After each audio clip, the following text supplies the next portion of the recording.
بچوں، آج ہم ہمارے نصاب میں شامل 8واں سبق غالب کی شاعری پڑھنے جا رہے ہیں۔ یہ سبق مولانا حالی کی لکھی ہوئی کتاب مقدمہ شعر و شاعری سے لیا ہوا ایک چھوٹا سا مضمون ہے۔ بچوں، اس میں مولانا حالی نے غالب کی شاعری سے بحث کی ہے، ان کی شاعری کو دوسروں جو عظیم شعراء تھے، ان سے پہلے کے شاعر تھے، ان سے ان کی شاعری کی تلنا کی ہے۔ تو چلیے ہم، جیسے کہ سبق میں شروع میں ہی دے رکھا ہے کہ میر و سودا اور ان کے مقلدین نے اپنی غزل کی بنیاد اس بات پر رکھی ہے کہ جو عاشقانہ مضامین صدیوں اور قرینوں سے اولاً فارسی اور اس کے بعد اردو غزل میں بندھتے چلے آتے ہیں، وہی مضامین با تبدیل الفاظ اور با تغییر اشالیب، یعنی بدلا ہوا بیان کا جو سلسلہ شروع ہوا، بیان عامہ اہل زبان کی معمولی بول چال اور روزمرہ میں ادا کیے جائیں۔ چنانچہ میر سے لے کر ذوق تک جتنے مشہور غزل گو مرزا کے سوا اہل زبان میں گزرے ہیں، ان کی غزل میں ایسے مضامین بہت ہی کم نکلتے ہیں یا بہت ہی کم نکلیں گے جو اس محدود دائرے سے خارج ہوں۔ ان کی بڑی کوشش یہ ہوتی تھی کہ جو مضمون پہلے متعارض طور پر یعنی تھوڑے سے یا کم طور پر کمتر بندشوں سے، یعنی جو بندشوں سمجھ گئے، مطلب جو لگی ہوئی ہوتی ہیں، جو پابندیاں ہیں، ان سے سبقت یعنی آگے لے کر جائیں، برخلاف اس کے مرزا نے اپنی غزل کی عمارت دوسری بنیاد پر قائم کی ہے۔ ان کی غزل میں زیادہ تر ایسے اچھوتے مضامین پائے جاتے ہیں جن کو اور شعراء کی فکر نے بالکل مس نہیں کیا، اور معمولی مضامین ایسے طریقے میں ادا کیے گئے ہیں جو سب سے نرالا ہے، اور ان میں ایسی نزاکتیں رکھی گئی ہیں جن سے اکثر اساتذہ کا کام، جو استاد اکرام ہے، ان کا کلام خالی معلوم ہوتا ہے۔ دیکھیے خلاصہ یہ ہے کہ اور لوگوں نے اول سے آخر تک قوم کی شاہراہ سے سر موان رہا نہیں کیا، یعنی قوم کے لیے قربان کرنا یا تیاگ کرنا، یہ سب کام نہیں کیے، اور جس چال سے اگلوں نے راہ طے کی تھی اسی چال سے تمام راستہ طے کیا ہے۔ مرزا نے اول شاہراہ کا رخ چھوڑ کر، جو پہلے والے تھے ان کا رخ چھوڑ کر دوسرے رخ چلنا اختیار کیا، یعنی اپنا ایک خود رخ اختیار کیا اور خود اپنی نئی راہ تیار کی، اور جب راہ کی مشکلات نے مجبور کیا تو ان کو بھی آخر اسی رخ پر چلنا پڑا، مگر جس لیک پر قافلہ جا رہا تھا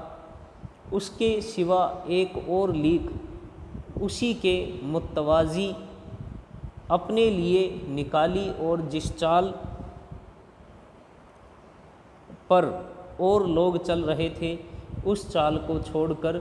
دوسری چال اختیار کی۔ چنانچہ ہم دیکھتے ہیں کہ جب میر و سودا اور ان کے مقلدین کے کلام میں ایک ہی قسم کے خیالات اور مضامین دیکھتے دیکھتے جی اکتا جاتا ہے، اور اس کے بعد مرزا کے دیوان پر نظر ڈالتے ہیں تو اس میں ہم کو ایک دوسرا عالم دکھائی دیتا ہے، اور جس طرح کے ایک خشکی کا سیاہ سمندر کے سفر میں یا ایک میدان کا رہنے والا پہاڑ پر جا کر ایک نئی اور نرالی کیفیت کا مشاہدہ کرتا ہے، اسی طرح مرزا کے دیوان میں ایک اور ہی شمع نظر آتا ہے۔ یہاں اول ہم چند شعر مرزا کے دیوان سے ایسے نقل کرتے ہیں جن سے ان کے خیالات کا اچھوتا پن ثابت ہوتا ہے۔ دیکھیے، غالب کے بارے میں مولانا حالی بیان کرنا چاہ رہے ہیں کہ جو ہمارے بزرگ شاعر تھے اردو ادب کے، انہوں نے جو راہ، جو منزل نکالی تھی اردو شاعری میں، اس منزل اور اس راہ کو چھوڑ کر، اس راہ سے ہٹ کر مرزا غالب نے اپنی ایک نئی راہ تیار کی، اور اس میں انہوں نے بڑا ہی فنکارانہ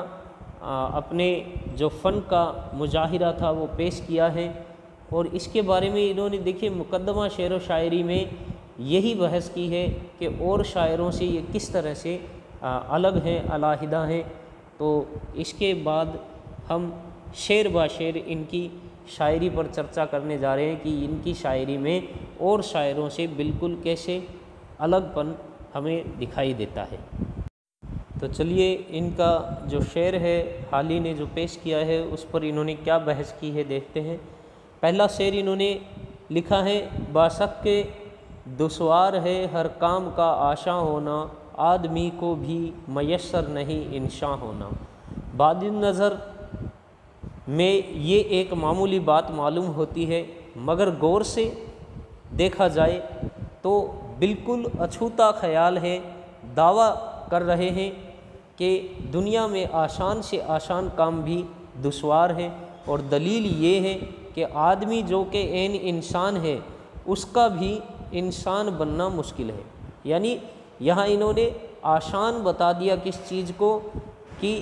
آدمی کو بھی میسر نہیں، یعنی دلیل کس سے دے دی؟ ہر کام کے دشواری سے، کہ انسان جب انسان نہیں بن سکتا تو دعویٰ پیش کیا ہے کہ دنیا میں آسان سے آسان کام مشکل ہو جاتا ہے، اسی طرح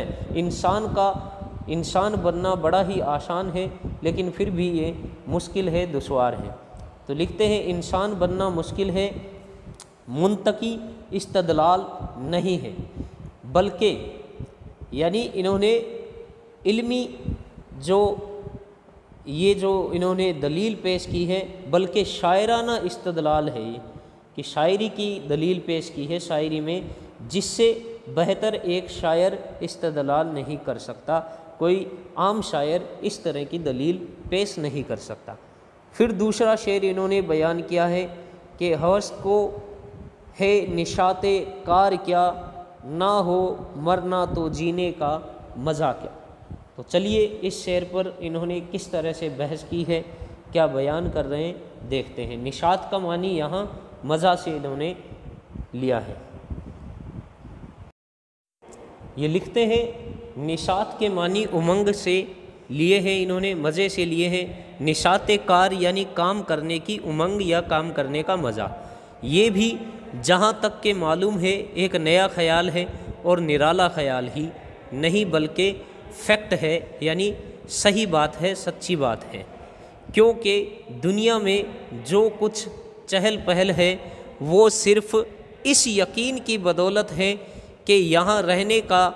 زمانہ بہت تھوڑا ہے۔ یہ انسان کی ایک طبعی خصلت معلوم ہوتی ہے کہ جس قدر فرصت قلیل ہوتی ہے، فرصت ملتی ہے، اسی قدر زیادہ سرگرمی سے کام کو انجام کرتا ہے۔ یعنی جتنی کم فرصت ہوتی ہے اتنی ہی سرگرمی سے مراد ہے کام کرنے کا مزہ لے لے کر کام کرتا ہے، اور جس قدر زیادہ مہلت ملتی ہے اسی قدر کام میں تاخیر اور شہل انگاری زیادہ کرتا ہے۔ یعنی جتنا زیادہ فرصت ہوگی اتنی ہی اس میں آلودگی کام کرنے کی ہوگی، بوریت ہوگی، یا پھر ہم یوں کہہ سکتے ہیں کہ آلس کے ساتھ کام کرے گا، اس لیے کام کو دھیرے دھیرے کرے گا۔ تو اگلا شعر پھر بھی یہ بحث کر رہے ہیں کہ نہ تھا کچھ تو خدا تھا کچھ۔ دیکھیے لکھا ہے نہ تھا کچھ تو خدا تھا، کچھ نہ ہوتا تو خدا ہوتا، ڈبویا مجھ کو ہونے نے، نہ ہوتا میں تو کیا ہوتا۔ بالکل اس شعر میں بھی ایک نیا خیال پیش کیا ہے، لکھتے ہیں کہ نئی طرح سے نیستی کو ہستی پر ترجیح دی ہے اور ایک عجیب توقی پر معدوم محض ہونے کی تمنا کی ہے، یعنی ایک نیا خیال، عجیب طرح کا خیال پیش کیا ہے۔ پہلے مصرعے کی معنی ظاہر ہے، دوسرے مصرعے سے بظاہر یہ مفہوم ہوتا ہے کہ اگر میں نہ ہوتا تو کیا برائی ہوتی، مگر قائل کا مقصود یہ ہے کہ میں نہ ہوتا تو دیکھنا چاہیے کہ میں کیا چیز ہوتا، مطلب یہ کہ خدا ہوتا، یعنی خود کو خدا سے وہ ترجیح دی ہے یا تشبیہ دے کر بیان کر رہے ہیں، کیونکہ پہلے مصرعے میں بیان ہو چکا ہے کہ اگر کچھ نہ ہوتا تو خدا ہی ہوتا اور کچھ بھی نہیں ہوتا۔ تو اس طرح سے یہ شعر با شعر ہم ان کی جو بحث ہے اس پر چرچا کرتے ہیں۔ اسی سلسلے میں یہ اگلا شعر بیان کر رہے ہیں کہ توفیق باندازائے ہمت ہے ازل سے، آنکھوں میں ہے وہ قطرہ کہ گوہر نہ ہوا ہوتا۔ بالکل الگ طرح کا ایک خیال انہوں نے پھر سے پیش کیا ہے، اور یہ بالکل باریک خیال ہے، اس کو گہرائی تک ہمیں غور و فکر سے پڑھنا پڑے گا۔ تو یہ بیان کرتے ہیں اور نہایت صفائی اور عمدگی سے اس کو ادا کیا گیا ہے۔ اگر کسی کو سمجھ میں نہ آئے تو اس میں مطلب اس کی فہم کا تصور ہے۔ دعویٰ کیا کر رہے ہیں کہ جس قدر ہمت عالی ہوتی ہے، یعنی ہمت سب سے اعلیٰ بتائی جاتی ہے، اسی طرح سے اسی کے موافق اس کی تائید غیب سے ہوتی ہے۔ دیکھیے ہمت